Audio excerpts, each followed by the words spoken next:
Thanks for tuning into this episode of the Put a Fork in It podcast, the podcast delivering fresh perspectives at the intersection of food, health, business, and creativity. I'm your host, Kaylina Cahill, founder and creative director for CC Photo and Media. CC Photo and Media is a Hudson Valley, New York-based photocentric marketing company providing visual services and consulting to regional and national businesses. And a few updates that I'm proud to share. If you're in the Mid-Hudson Valley and you need a headshot, our next day of mini sessions is coming up on August 24th. You can learn more on our website at www.ccphotoandmedia.com. Also, for the locals, you can check out some of my work in the August issue of Hudson Valley Magazine in the Eat and Drink section, including on the opening page of the section. I'm also really excited to share that I will be featured in the next Raw Artist Showcase in New York City on August 25th at American Beauty. I'll be debuting some new work that hasn't been shared anywhere else yet, and you can purchase tickets online. I'd recommend getting them as soon as you can. Go to rawartists.org/Kaylina Cahill. That's rawartists.org/CAYLENACAHILL. And now for this episode. Today's show is very special. It's a double feature. I spoke with Julie Robbins and Nicole Langlois, co-founders of One Epic Place, an awesome co-working space in New Paltz, New York. I first met them through our local Chamber of Commerce a little over a year ago, and they have really grown their business like crazy over the past few years since they've had it. Before opening the co-working space, they were both coaches and needed an office space to work together. Well, to work individually, which became working together. But I'll let them tell you all about that in the episode. But suffice it to say that their whole story is very serendipitous. I also have to say that I am personally a part of One Epic Place, and I love it. It's a really unique co-working space and is geared towards creatives, healthcare professionals such as massage therapists or psychotherapists, and even some chefs and caterers work from there. I've been wanting to have them on the show for quite a while, and now we finally were able to make it happen. I'm pretty excited. During the show, we covered the gamut. They discuss everything from their individual backgrounds, to homeschooling, to being business owners from a young age, and their coaching practices, their partnership, and so much more. It was a very rich conversation. I'm excited to share the interview with you, so now go and enjoy the show. So thanks, Nicole and Julie, for joining me on the podcast today. Glad to be here. Yes, thank you. So we're going to start off by talking a little bit about who you are and your background, and then what led you to be where you are now. The audience has already heard an introduction with a little bit about what you're doing, but let's just give them a little bit more context. So you both are co-owners of One Epic Place, a co-working space in New Paltz, but it didn't start out that way. So why don't you give me a little bit of a background? Okay. Do you want me to? Sure. Okay. So yeah, you're right. We didn't start off intending to be a co-working space. That actually wasn't the intention at all. I'm a business coach, and Nicole is a wellness coach, and I happen to be renting space at another location, kind of on a part-time basis, 1 day a week, but it wasn't enough. But I knew I also didn't need a full-time space. I didn't want to spend the money on a full-time office that I wasn't going to use. So I put a message out to some friends on Facebook, asking if anyone else was looking for a part-time space, and Nicole answered. And long story short, we found a 3-room office together that we were sharing, and as we started telling other people what we were doing, they were like, wow, I could really use something like that. Do you think I could rent from you for like a couple hours on Thursdays? Or we'd have our people say, like, I have a friend who could really do that. So we slowly realized like this could actually be a thing, and it was a need in our community. So we started just renting out some of that space to other people. The next thing you knew, we were expanding. The next thing you know, we were expanding again, and here we are now. in a space that's about 3 times the size or more of what we started out in, and we keep on expanding. So there's more to come in the future, in the very near future. So, so that's kind of a quick story of how we got here. Yeah. I'll add a little bit to that. Sure. At the same time that we were collaborating and expanding physical space, sharing rental, we at the same time, started talking about our passions and our vision of what we wanted to do with our lives and our business. And the whole idea of community was very, very quickly introduced. And so we were sharing space, but we were also bringing people together and teaching workshops and, talking about how we can help each other in our businesses and forming mastermind groups and networking. And so at the same time that we were growing a shared rental space, we were also growing this idea of community, built-in referral network, and helping small businesses grow. Mm-hmm. So it sounds like you were both some type of coach beforehand. Yes. Mm-hmm. Are you still doing that? Or have you kind of changed your focus?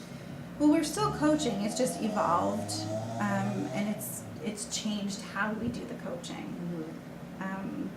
Yeah, because now we focus more on helping our co-working members. So if they need coaching, whether it's an hour of coaching or 5 minutes of coaching, we kind of incorporate it into the day-to-day of the co-working space. So where prior to the co-working space, I used to actually have a coaching practice where I was meeting with clients on a regular basis, and that was my work. Now it's more like the co-working space is my work, and the coaching gets incorporated into that, and I think that's true for Nicole as well. And the cool thing is we actually discovered that we love coaching together. So we each have a different focus. But when you own your own business, we like to say there's a separation of business and personal life, but there really isn't when you own your own business. And we quickly found that it's important to be happy and successful in all areas of your life. So her and I working together is really fun because we get to help people in everything, not just in one area. So that's been really cool. Mm-hmm. So in terms of that, so you went from coaching to owning a co-working space. What about before coaching? I mean, were you doing, both of you, were you doing coaching for your whole careers, or, what does that look like? No, for me. Coaching for me was a fairly recent and new endeavor, probably a couple of years just before we started the co-working business. Prior to that, I wore many different hats. I owned my own business at one point. I was in the military. I was a homeschooling mother of 3 daughters. I did a lot of traveling. So, yes. So how did you get into doing coaching? I started health coaching. Just things in my life had led me on a different path, and I went to a great health coaching school, Institute for Integrative Nutrition. And yes, it's about health coaching and learning how to be healthy in all areas of your life, not just food and diet, but your primary foods, your relationships, your work life. And so through that school, met a lot of people, including Julie, and made a lot of connections, and went to other coaching schools after that, and just realized a lot of our problems or issues or challenges, really come down to, our outlook on life and how we're doing in, all aspects, not just one thing. There's usually a lot of layers underneath what's going on the surface. So it just was something that really interested me, and yeah. I don't know if that answered your question. Yes.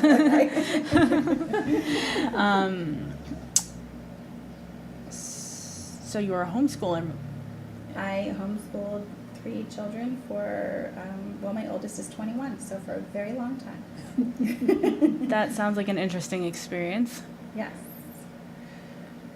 It was a lot of fun, and we have a great community here in the Ulster County. So there's a lot of support. There's hundreds of families that are in this homeschooling community. And my approach to homeschooling was very much child-led. We have done everything from learning Mandarin to rocket science to all different things. So it was just as fun, I think, for me as my children. We were always on some kind of adventure. Yeah. How do you think that's influenced them as they move into adulthood? Oh gosh. Tremendously. Actually, my oldest wants to open up her own school where it has a very similar educational philosophy. So, they're critical thinkers, they're very creative, they're nonconformists just like their mother. They go after what they want. What does being a nonconformist mean to you? To me, I guess, oh gosh, that's a good question.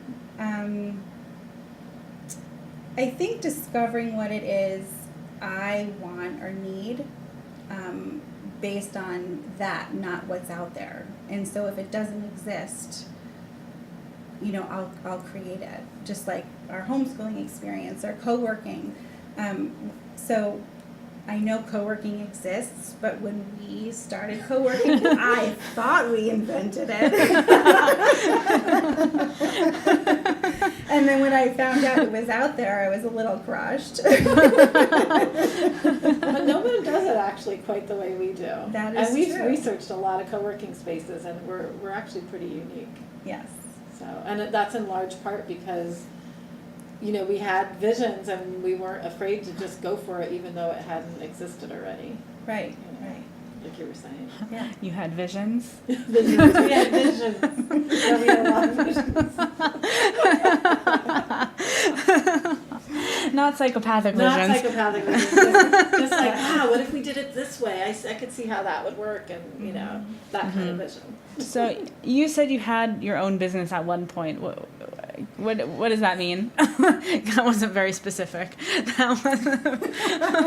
Because isn't having a coaching practice having your own business, and being a co-owner of Yes. One Epic Place having your own business? That is true. I also made molds of people's bodies, especially pregnant women. So we would make belly casts and cast them and then decorate them and make molds for pregnant women. Out of what? Plaster of Paris. Yeah. So it was like an artistic venture. Yes, an artistic venture. Mm-hmm. And you're not still doing that anymore?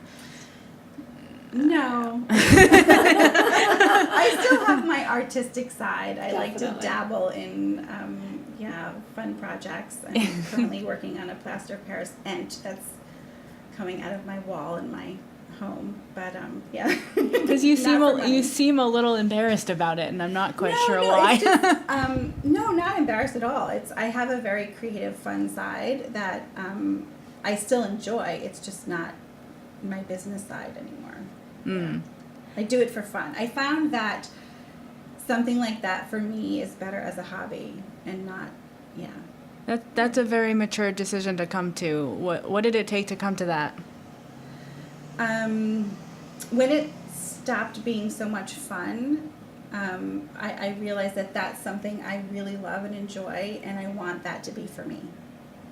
And when it stopped being for me, I decided that I needed to change things. Mm-hmm. Julie, what about you? Coaching, before coaching, career? Gosh. I've always been working. I feel like I came out of the womb working. I grew up in a family business, so I was just working from a very young age. What kind of business? Restaurant. Okay.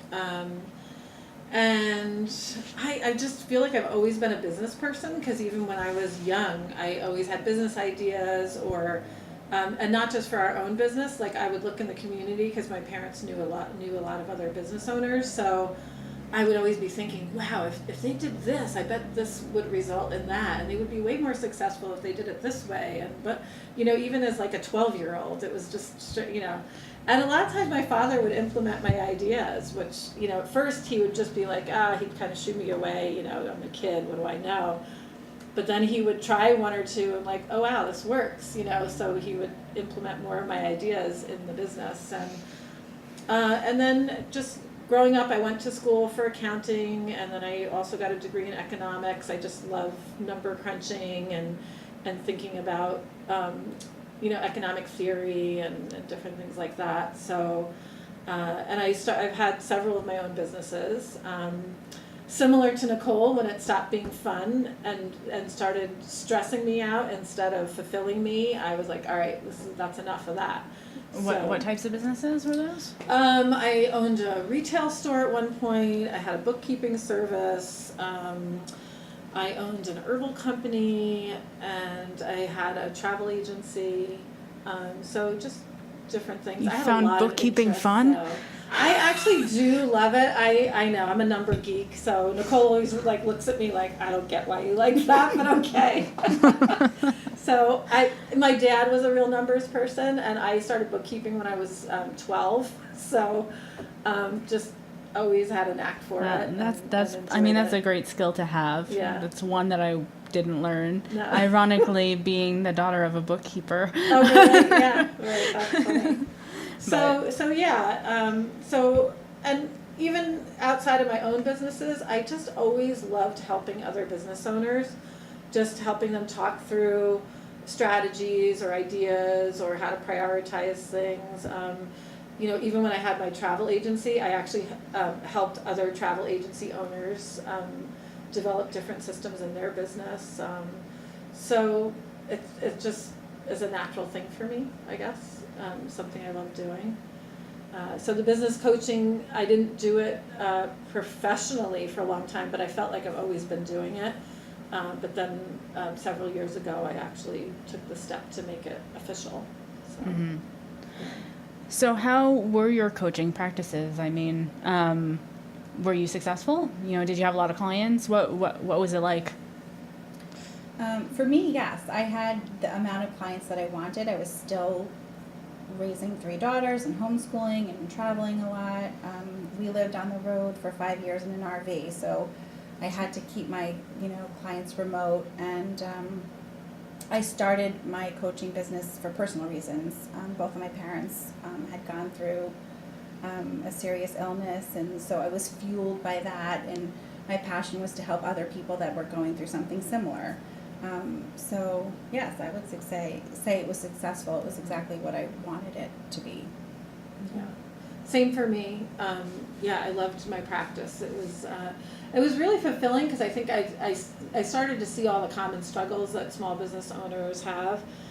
So to help people overcome that, and I always say I want to help people be successful because of who they are, not in spite of who they are. Because I kept seeing people try to change themselves to be something they thought they were supposed to be, instead of working with what they were. It was successful, and I was also fortunate enough to, Nicole mentioned the coaching school that we went to. I had the opportunity to actually coach students who were going through that school. So I was coaching future coaches, and that was an amazing experience because I got to really help them get through the struggles before they went into business. And really set them up for success ahead of time, and so hopefully it alleviated some of the struggles that they went through. And I still hear back from them some of the, and it was great because they're from all over the world. I was coaching people in Bulgaria and New Zealand and London, and it was really fascinating to learn about the differences in other cultures and be doing what I love, because I also love to travel. So. It was a great experience. So what exactly is coaching? I mean, I think that there can be this reputation that coaching is sort of this like ephemeral, you need a coach, or you meet a bunch of people and I mean, I know when I was first starting out in business and I was going to networking events and everything, like I met so many people that just like called themselves a coach. And like there's this view online among certain people, that coaching isn't like a real thing and that it's not a real business and, like that kind of thing. So like go with like what is coaching and how is it a real business and yeah. Do you want me to? Okay. So, I mean, what I would say, I think it's several things. I mean, any small business owner out there who's listening to this knows that, time is of the essence, right? We all have a limited number of time in which to do the things we need to do to get done.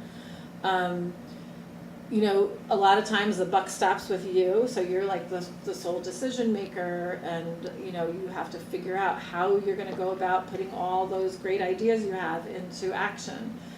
So I think having a coach, whether it's in personal life or in business, one, it's a sounding board.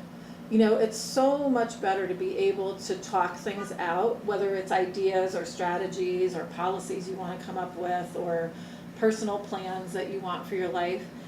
Talking it out alone helps you kind of like structure it, in a way that's different from it kind of spinning around in your head. So I think that's one thing that coaching does. Another thing it does is accountability, right? When you tell yourself, oh, I'm going to get this thing done by next Thursday, you may or may not get it done. You'll find reasons to push it off or something else takes priority, and but when hey, I have an appointment with my coach and these are the things that we talked about and that I wanted to get done, you're actually a lot more likely to do it than you would be if you were just doing it on your own. And then the other thing, I think a coach is taught to listen, like really listen, not just sit there and let you talk, but really listen and hear what some of the obstacles may be that are getting in the way of the person moving forward with whatever goal they wanted.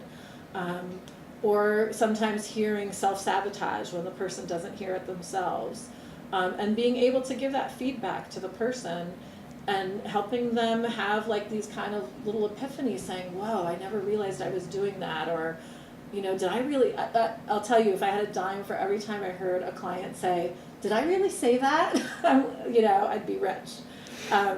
Because people, they just sometimes don't realize what they're saying or what they're doing that kind of gets in the way of what they really want. And so being a coach helps provide that kind of mirror feedback for them. So how is it different from something like cognitive behavioral therapy or something to that effect, where it's like, I don't know that much about CBT, but what I know about it is that it's basically like you have talk therapy and then you have actions as a result. Right. So how is coaching different from that? I think somebody once said to me the difference between therapy and coaching is therapy is more about the why and coaching is more about the how. Like, so therapy is more about the why do I behave this way? And what was it that occurred in my life that causes this particular type of behavior?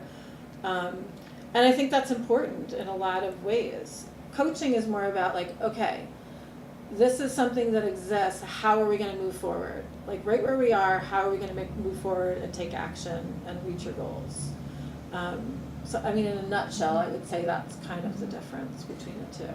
And the only thing I would add is yes, the how, but also a little bit the what, and something. I agree or with the motivating everything, factor, you mean? Right. Yeah. Everything that you said, but and another thing Julie is a genius at is knowing what questions to ask, and like she said, listening, but listening to the things that someone might say that they think is just something said casually or irrelevant to something, but knowing the importance of something. And Julie is brilliant at reading in between the lines and listening for those little things, and asking the right questions to find out the motivation behind that and what is it they really want. And so sometimes that takes the right questions and just the right amount of digging into yes, the how, but the what too, and uncovering the what can be a pretty... Yeah, and I think helping people really get to the core of what motivates them is really important. Because I think sometimes people don't really connect enough to their goals of like, why do you want to reach that goal? And what is motivating you to have that goal to begin with? And so when you can make that connection, you're much more likely to achieve it, or maybe create a different goal that's maybe more in alignment with what you really want, you know, so. Mm-hmm. Okay, so moving on into the business and the co-working and all that. So obviously I know what co-working is because I co-work here, but I was co-working before I was here at One Epic Place. So just for those people that are out there that haven't figured out what co-working is, what is it and why is it important?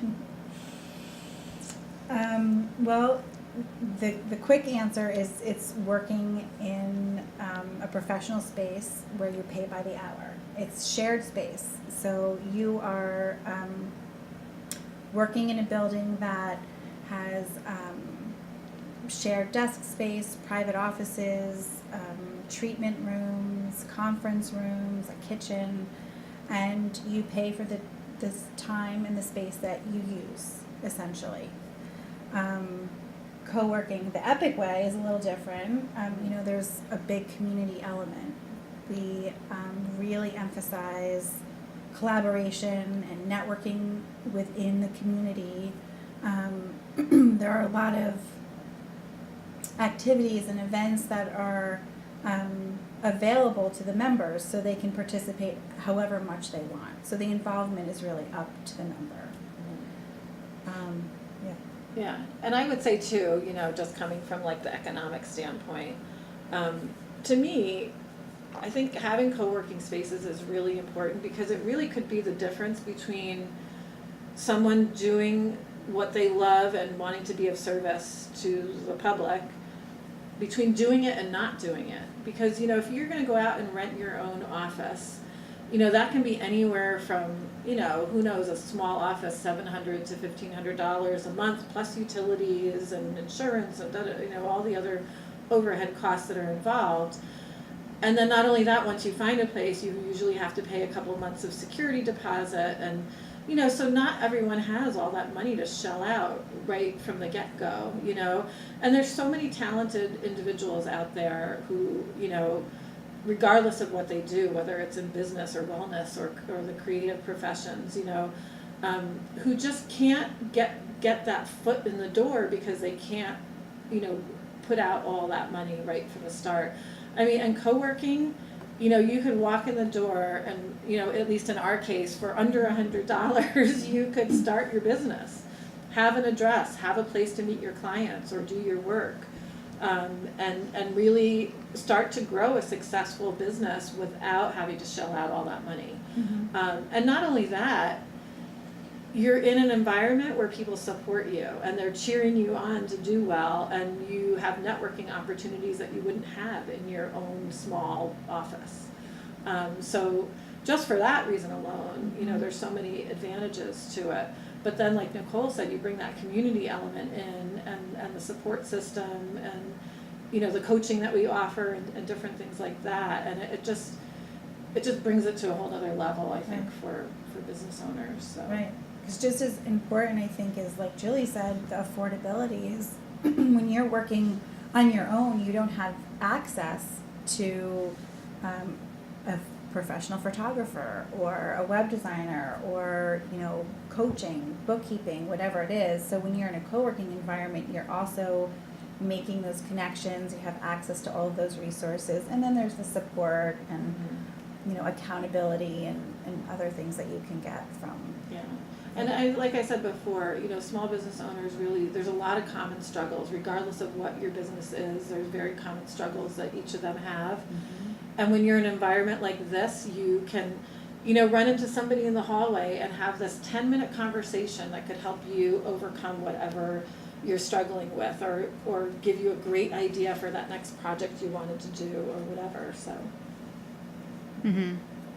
And I mean, I've been part of another co-working space and part of One Epic. I mean, full disclosure, we're recording this right now in One Epic place. So, there's that. But I've also seen a number of other spaces pop up in the Hudson Valley, and I've been to one or two in the city. Something I've noticed that's very different here is that you guys actually have treatment rooms with like the massage beds just in there full time. What led to that decision? Because that's pretty unique.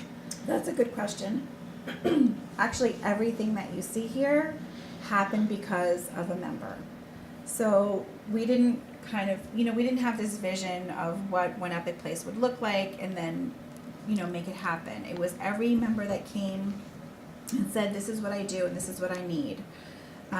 So everything we do is very member driven. If a massage therapist comes and says, I need a massage table and I need a bed warmer and I need a stool, then that's what happens. We had somebody come and say, I need a piano and I need, soundproofing, or I need, this special chair. So it's always been a very organic evolution based on the members' needs. So we just, like in our coaching, a lot of listening, a lot of asking good questions, and making it a very custom experience for all of our members. So how much of that kind of stuff is the responsibility of the member to have their own, say, massage table versus you guys saying, oh, well, that's worth it for us to buy our own and keep them here, I think it's a collaboration. It's on a case-to-case basis, just whatever makes sense and whatever works for the whole. If it works for everyone, then that's something we might invest in, or listen to the members, or if they have a massage table they want to bring and share. It just depends on each case. So I know that you were in other spaces before you were in this location. Tell me about the evolution from the other spaces to this space. Do you want me? Sure. So the first space we were in, and it's funny because when we walked in the door to see it, it was like everything should scream, don't rent this place. Because it was like... Rookie mistake. Oh my gosh. But our gut told us it was the right move. Yeah. So, it was really interesting because, the person who was in there before us had hideous paint colors and just... it was, but we made it our own, and we really loved that space. We did. And it was just these, 3 rooms and a bathroom, and then, so it was a 2-story building that we were in, and we were on the first floor, and the tenants who were upstairs, their lease was up, and they decided to move on, and so we looked at each other, we're like, all right, are we going to do this? And we decided to take the second floor, because at that time I think we had 6 people that were... 3. 3, we had 3 people. We just say yes a lot. When when it knocks, we answer the door. Yeah. That's really the key to what we've been doing. So we took over the second floor, and then, sure enough, we got enough members that was working out well, and then I've always had my eye on this building. I love it. It's a just beautiful historic building in downtown New Paltz. What could you not love, And I happened to know the owner of the property, and I had heard through the grapevine that it was going to become available. And so again, Nicole, we're getting used to these looks, right? Yeah. We looked at each other like, all right, are we doing it? Are we not doing it? Came down, looked at it, and we just knew that was it. We were going to move, and our current members at the time came, we had them come down and see the space, and they loved it, and so we moved, and then within 1 month, I think we signed on 30 new members, in addition to what we had already had. How did you do that? They just, that build it, I mean, I hate to sound corny, but the build it and they will come, that's kind of what happened. We just put it out there, put out pictures of the building, and we just had a big response from, and so now we have this building, but we've also expanded into another building behind us, and we're going to be expanding more. I'll say I'll just leave it at that, but there'll be some news coming pretty soon, I think. So when you guys first started, and you're like, oh, Julie, you put out the message of, I'm looking to share a space with somebody, and then you responded.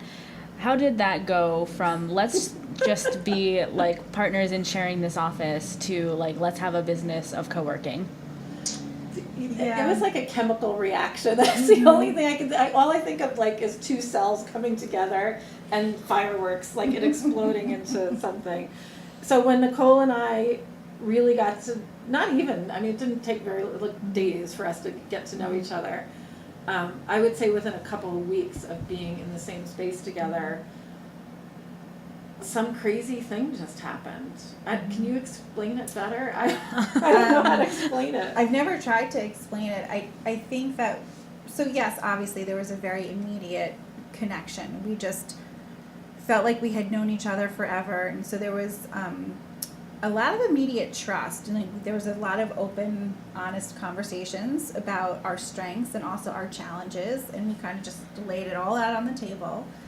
And along with that, our passions and our visions and what we wanted to do with our lives, and we kind of just openly shared all of that. And so when opportunities started to happen, and we saw that as this opportunity to have our visions and our passions kind of come to life in a bigger way, I don't know, we just trusted that and let it happen. And like Julie said before, we just kept saying yes and trusting ourselves and each other, and that meant saying yes to opportunities, but sharing. Like what our reservations were about the opportunity, or what we were excited about, what we were nervous about. Like, we don't hold anything back. We share everything, even if it's difficult, because a lot of times it is. But we're not afraid. We're not afraid of offending each other or criticizing each other or saying, okay, I have this really goofy idea, but let's talk about it. And I think that has really been like the key ingredient to everything that we do is total trust and open communication. I agree. I mean, I think that's a huge indicator of success or future success is clear and effective communication. Something I value highly. I mean, even in my personal relationships, especially. So, okay, so you start out in the shared space, then you decide, okay, we're going to start a co-working office. And so then the next thing you do is you find another space, or was it in the first space that you started it? In the first space. Yeah, we started it in the first space. So where did you get the name One Epic Place? Was that always the name? We can't quite remember how we were sitting on a floor in an empty room with lots of poster paper taped to the walls and maybe a bottle or two of wine. Oh, okay. And we were just tossing around names like back and forth, and we had another friend who was there with us, and she was really instrumental in facilitating that. And I think what it was is that the word epic had come up early on in the conversation, but it didn't quite connect with us. And then when we realized that EPIC could actually be an acronym, and we do have an acronym for EPIC, it's Empowering People, Inspiring Change, then something clicked. Because that brings our two passions together. And then originally I think we called it Epic Wellness, but then we quickly realized it wasn't just going to be a place for wellness. It was going to be business, creative, arts, and wellness. So I don't know. We've had so many conversations, but somehow One Epic Place just came up because it was like a street name or something. Yeah. So I can't give you a definitive answer, but in one of those wine fun conversations it happened. So what were a few of the biggest struggles that you faced in growing this business or moving between locations or anything? Honestly, for me, struggles within the business or just in general? It's just either. For me, it was more about figuring out how to balance being here and a very quickly growing business owner, because it kind of was like a runaway train where it just took off so quickly. So the biggest challenge for me was like trying to keep up with that and trying to figure out how to be in it wholeheartedly, which that's where I wanted to spend all of my time. And I still love every Monday morning and want to be here all of the time, but I'm a mom and I have kids and I have a family and I have a life and I have a house and a dog. So it was like, okay, I still have to figure out how to feed the dog and mow the lawn and, be a mom. So that was the hardest thing for me. And the only way I got through it was because of Julie and her saying to me every single day, go home.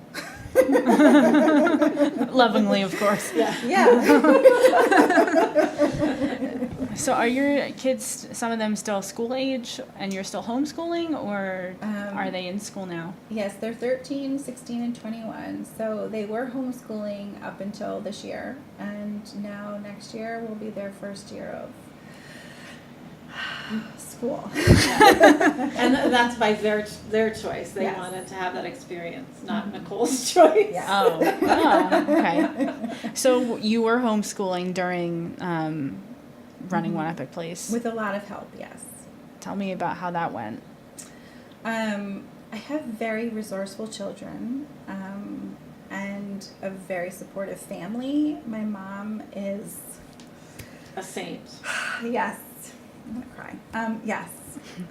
My mom, really. And my kids are so supportive, and, it also helps to have a co-working center, right? That I can, have a tutor come and, give a math lesson or a piano lesson or voice lesson or science. Yeah, so it's actually worked out really well. And sometimes they'll come with me and, I'll take an hour out of the day and help them with something or run them to a class. So it's been great. I mean, it's been challenging, of course, but a lot of help and really awesome children. Hmm. So how do you balance, being a mother and a wife and a business owner and a doggy mama and a homeowner? Yeah, a day at a time, an awesome business partner, some wine.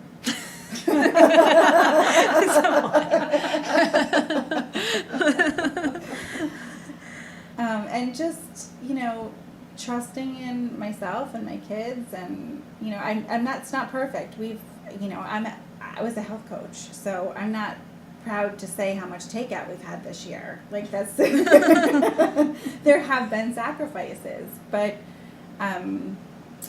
it's all relative, and I just, it's been really great for me to kind of, relax a little and, let go of some things and not be such a control freak. And so in a lot of ways, it's been really good.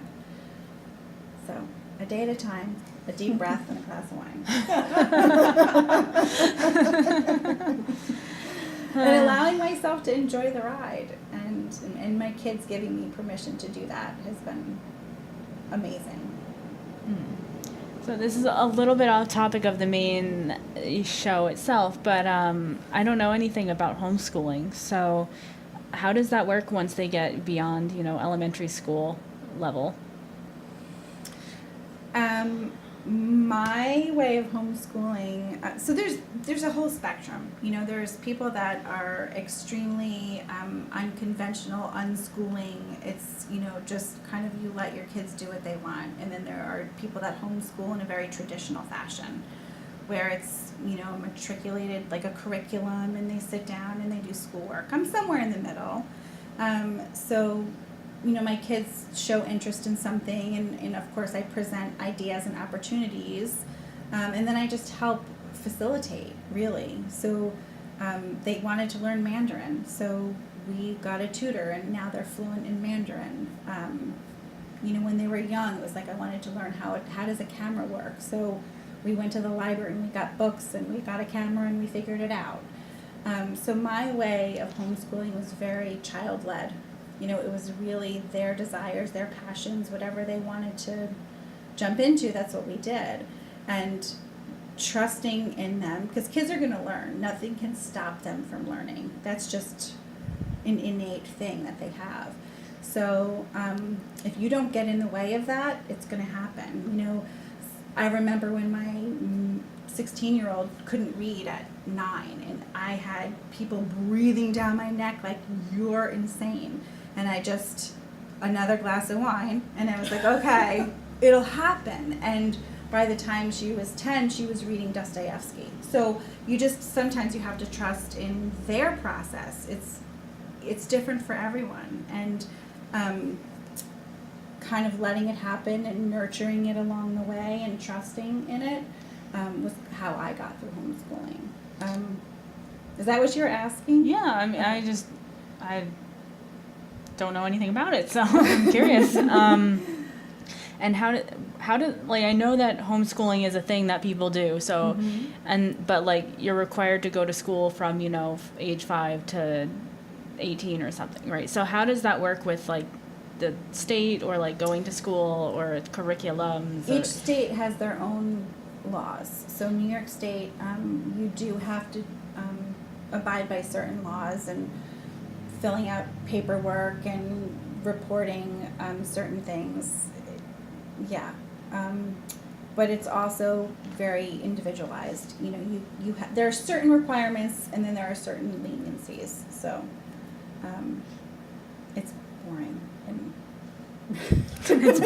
okay. Okay. No, I just didn't know. Yeah, but there are certain state laws and things that you have to abide by, but they're, yeah. Okay. Yeah, you don't have to go into it. It's Yeah. fine.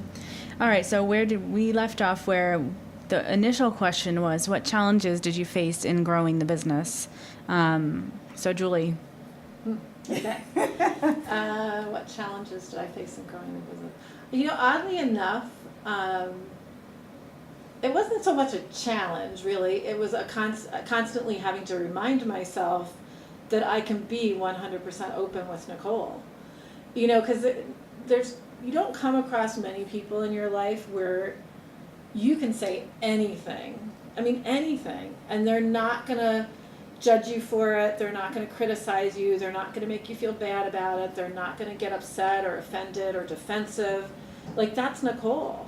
And it's so rare that I found myself constantly reminding myself, like, wait, why am I holding that in my head? I can totally tell her that. So that's not so much a struggle, but just like, it was like stretching a new muscle and getting used to doing that. And then I think the other thing, to be completely honest, is, that saying, those who can't do, teach. Well, I coach others to like live their purpose and be of service to others in doing that, and how to be successful, like I said, because of who they are, not in spite of it. But yet I struggled with that in our business because I'm more the idea person, the visionary, the one who goes off on tangents and does research, and because that's not the practical day-to-day of doing business, and like I said, I've been doing business since I was really young, and I've always had to do the practical day-to-day. Again, I have to keep reminding myself that it's okay for me to go off on those tangents. It's okay for me to do what I'm good at and not feel bad that I'm not like doing paperwork or, checking the schedule or something like that. So that's been really interesting. It's just like a brain shift. I don't know how to describe it. Mm-hmm. So yeah, I would say those are the two things. And I know that you also have a family, and so how have you, as a business owner throughout the majority of your life, you must have been a business owner while you were having kids. Yes. So how did you balance, being in a family, having kids, having a husband, and having a business? Yeah. I would say, same as Nicole, I have a great family, a lot of support, a completely amazing husband who has always supported me and has always been honest with me, sometimes painfully so, like when because I'll work 24/7, and that's just who I am. And so he will remind me like, hey, when you're home, could you please be home and not at work? And I really, sometimes I would get, years ago I would get defensive, but now I really honor and appreciate that he always did that for me, because it was the difference between me really having quality time with my kids and not. So I think having someone in your life who is going to help you enjoy life and keep you grounded, and remind you what's really important is very helpful. So I did go through all of those struggles. When Nicole and I came together, I was fortunate that, my kids are older. I have 2 kids who are in their late 20s and one in his early 20s. So they were pretty much already independent and doing their own thing by the time we came into business together. All right. So it sounds like the two of you kind of had an instant connection, and that your personalities seem to work very well together. Can you talk a little bit about the partnership aspect? I haven't really talked to a lot of like dual business owners, mostly just, either solo entrepreneurs or, sometimes I've talked to, employees or, other types where it's just, really about one person. But I think a lot of the success that you guys have seen in One Epic Place has been related to being in a partnership. So can you talk a little bit about how that partnership functions and how your personalities play a role in that? Mm-hmm. Well, I think, again, the key is open communication. Julie and I check in with each other almost daily. If not, weekly, and not just like casually check in, but kind of going over again what our roles are, what our duties are, what our tasks are, and making sure not just that we're on the same page, but that we're okay with that, and that our needs are being met, and that the business's needs are being met, and who's doing what. And it might seem like a little bit overkill, but I think it's so crucial when you have a partnership, because where it's great that you have 2 people doing something, that could also be a detriment, because things can fall through the cracks, because somebody might think, oh, well, she's got that, or she's going to take care of that. So it's even more important to make sure you're always on the same page, and we just have a great relationship that we can say, all right, I need help with this, or I need you to take this over. And I think we're also really good at reading each other. Mm-hmm. Like if one of us walks in, like usually almost immediately the other one can tell something's up. Like, maybe something stressful going on or whatever. It's like, okay, let's stop what we're doing and tell me what's going on. Or do you need to talk about something? Do you need to get something off your chest? So we make sure that we take the time to do that. We don't just plow through it, suck it up, and move on. We're like, no, what's going on? Let's talk about this, and we talk things through, and that is super helpful. Mm-hmm. I also think Nicole and I have had decades of practice leading up to this partnership, because our husbands will tell you, and we'll tell you, Nicole is very much like my husband, who I've been married to for 31 years, and I am very much like her husband, who you guys have been married for how long? Oh, shoot. You put her on the spot. Hey, she really does know this. I just put her on the spot. I'm going to say like 24. Okay, 24 years. Commit to it. No. So I think because we're used to that personality, we also knew how to communicate with each other coming into it. And they've been extremely supportive too. I mean, they think we should be able to clone ourselves and bottle it somehow. I don't know. And we're lucky, because the things that I just have no desire to do, Julie is good at and loves to do, and vice versa. Yeah. So we're pretty clear on what our roles are, and how to play on each other's strengths, and so our personalities definitely come into play, and where I might need some, my hot temper needs a little bit of like taming, Julie comes in. And where you need to say, hey, Julie, yeah, that's a pretty butterfly, but let's get back to work. redirecting is good. Yeah. So if somebody were working alone, but they were kind of interested in the idea of maybe having a partnership or having someone else come into the business with them, I mean, what would you recommend that they do? I mean, it sounds like it was sort of serendipity that brought you two together, but It was, but I will say that when we saw that, okay, this could be a thing and we're going to move forward, before that, I told Nicole that I wanted to meet and I wanted to share the good, the bad, and the ugly with each other. I wanted her to know everything about me, what I'm good at, what I'm bad at, what I hate doing, what I won't do. These are the signs, like if you see me start to behave this way, it means this. And so I need to be like either redirected or, I'm silent because I'm not in alignment with whatever that is what we're talking about. Or, so like I gave her all my cues. Does that make sense? So that was before you started having the office together or before you started the business? Before we had the office. The office? Yeah, Wasn't that? it was okay. day yeah. one. Yeah, you're right. I had just seen so many partnerships go wrong, and I didn't want to be a statistic.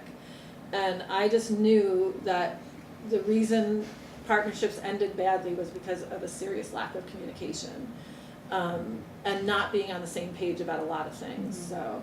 And I would say, yes, it's definitely the day-to-day stuff and communication, but also having maybe not necessarily the same vision, but being very clear what your goals and your vision is. Having an exit strategy, going through all the scenarios. It's not fun and can be tedious. Like it's hard work. It can be scary. Yes. Yeah. But getting it all out there and not just once, doing it over. Like you have to check in. You have to keep Constantly, doing it. yeah. I also know from being here all the time that you guys have a lot of interns. How many do you have right now?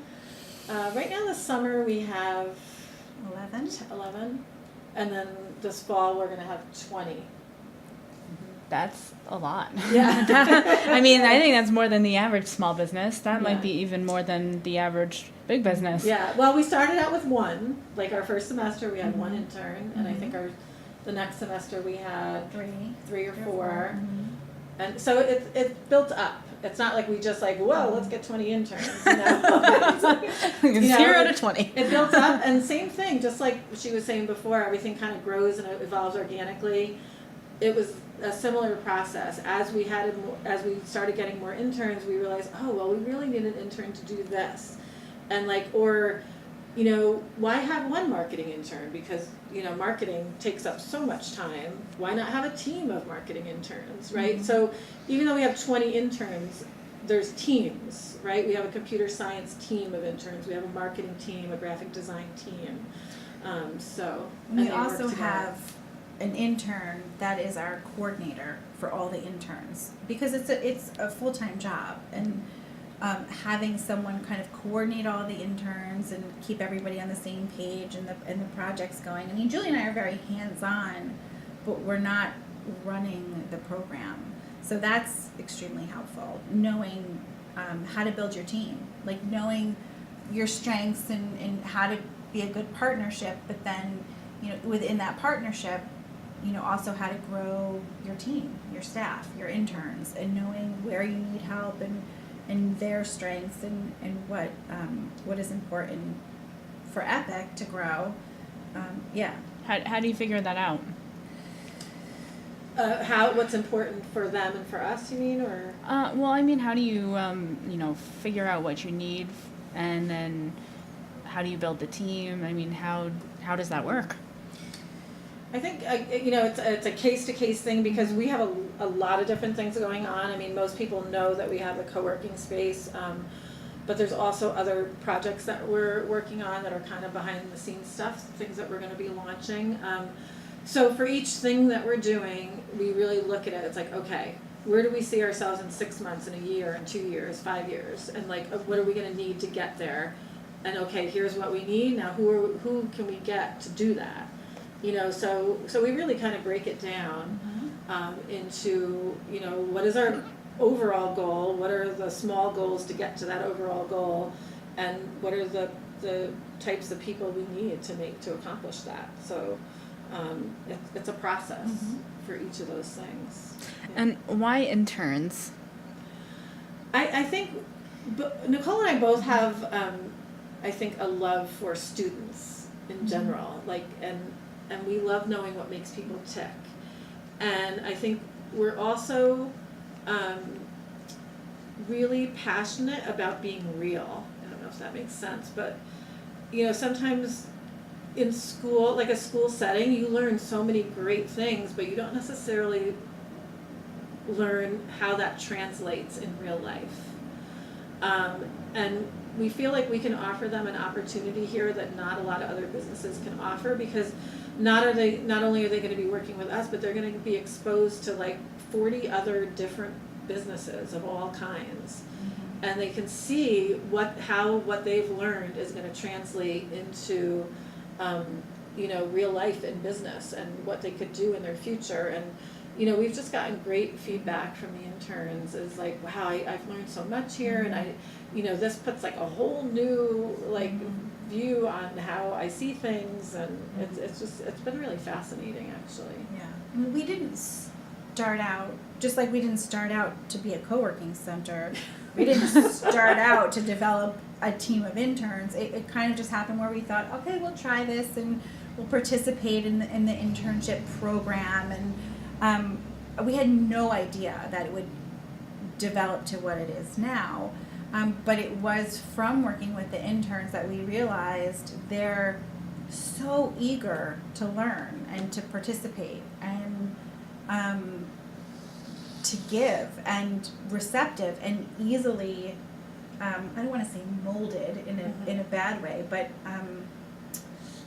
yeah, it's just been such a rewarding, I think, experience for them, have given this opportunity, because we give them a lot of creative license sometimes, and it's amazing what they can do when they're given the opportunity. It's funny, I'm thinking the way you were describing homeschooling before, it's a very similar model. I mean, it's very intern driven, because when we interview the interns, we let them know, like, it's important for us to know what your passions are, what your strengths are, what skills do you want to develop while you're here, and so we gear their internship towards that. And then we're constantly checking in with them to make sure that they're getting that experience. So it's not just about them coming in and doing grunt work and helping us.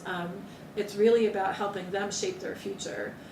So it's kind of similar to the homeschooling, very driven by them. So how do you balance the nature of the program that you're describing it that way, with the actual needs of the business, to make sure that you're actually fulfilling the needs of the business by bringing in this person and not just like creating this great experience for them? Yeah, it's a balance. Right? Yeah, it's a balance, and it's, a lot of what we do is based on the need of the business as it arises. Like, we had a project to launch this marketing campaign where we needed, let's say, 6 different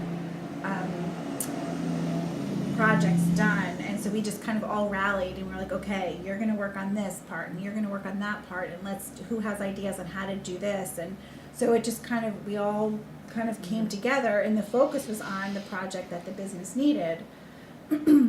But it showcased their individual talents. Right. So basically you had like a meeting and you said, okay, so we're going to be working on this project, and then people kind of shared their own ideas and then picked what elements they wanted to work on within that confine? The combination of them showing interest in something and then us delegating, okay, you're going to work on this, you two work on this.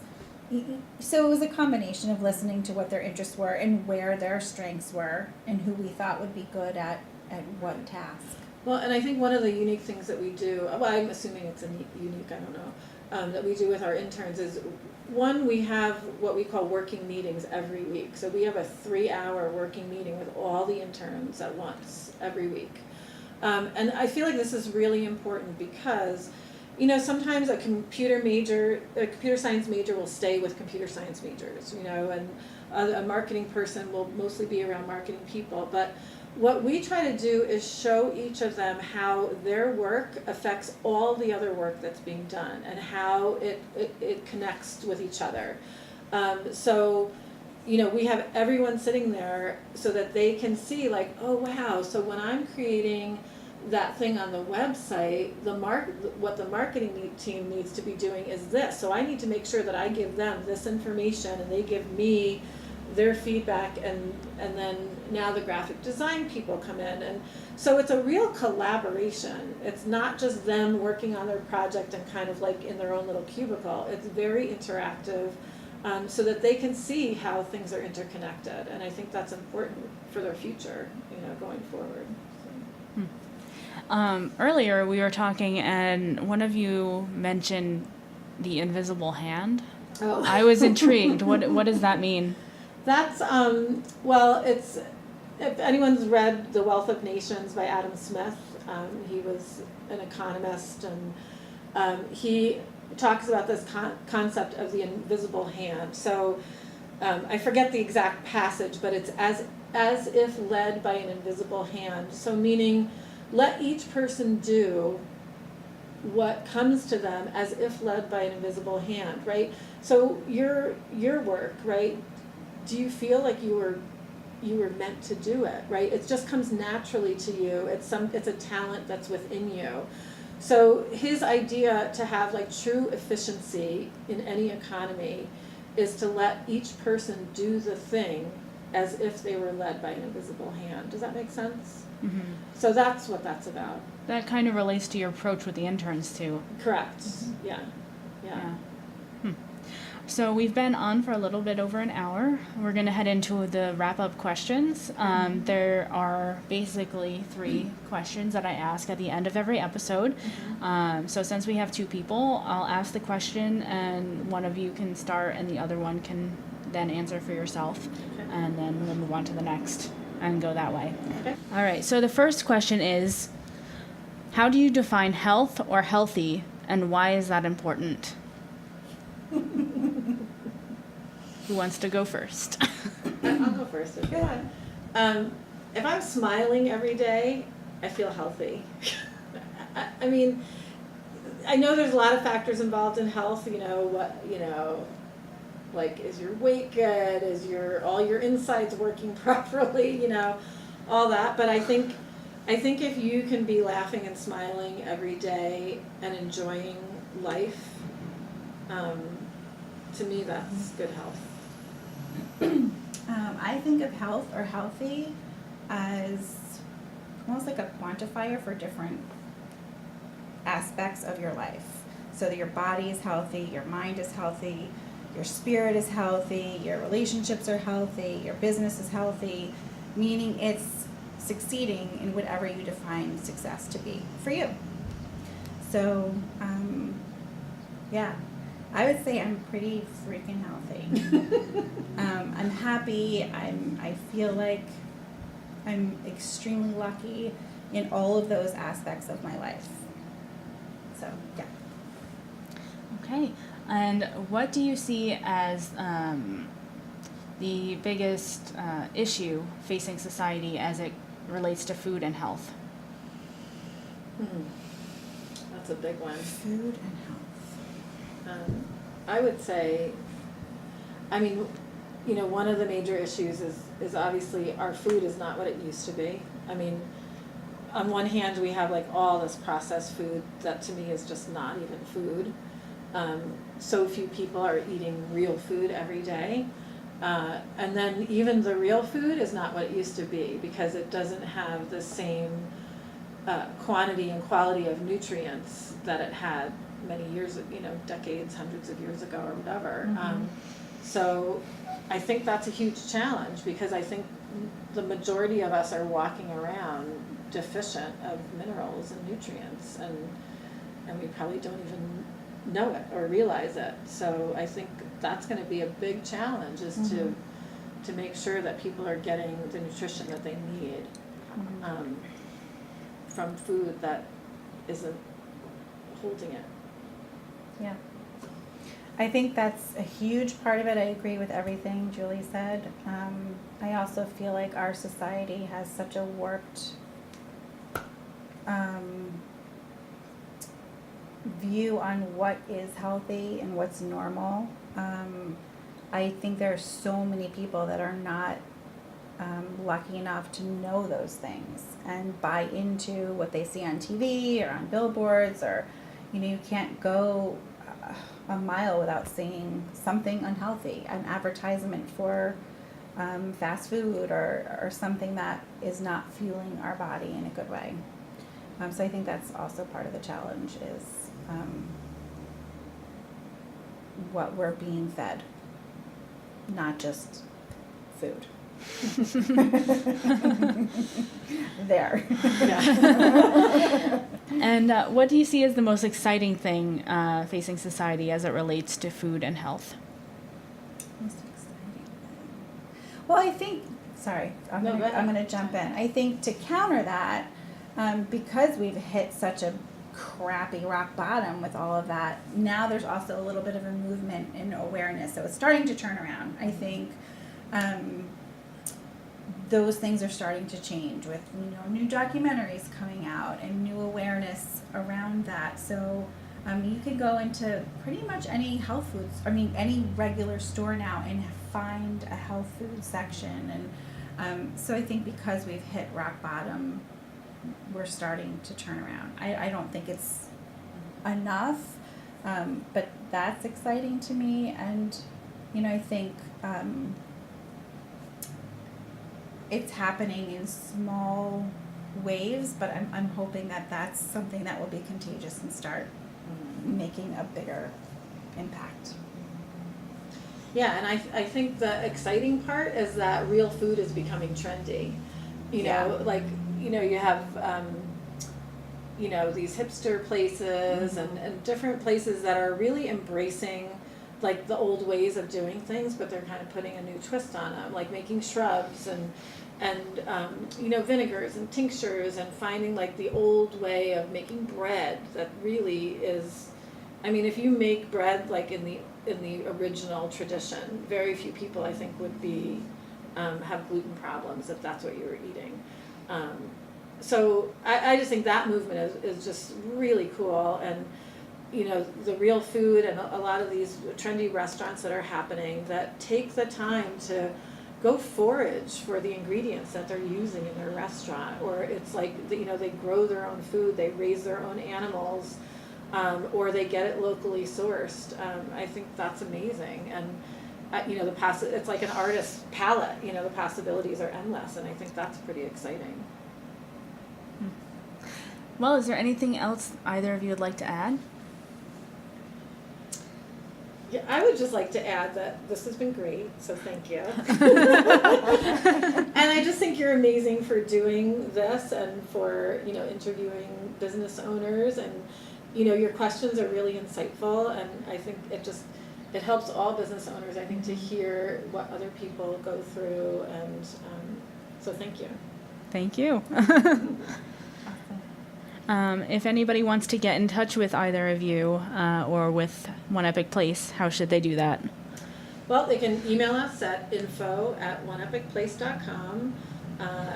Check out our website, oneepicplace.com. They can call us at 845-232-0402. Or even better, come in, have a cup of coffee with us, hang out, chat, ask us questions. All right, great. Thank you so much. Yeah, sure. Thanks.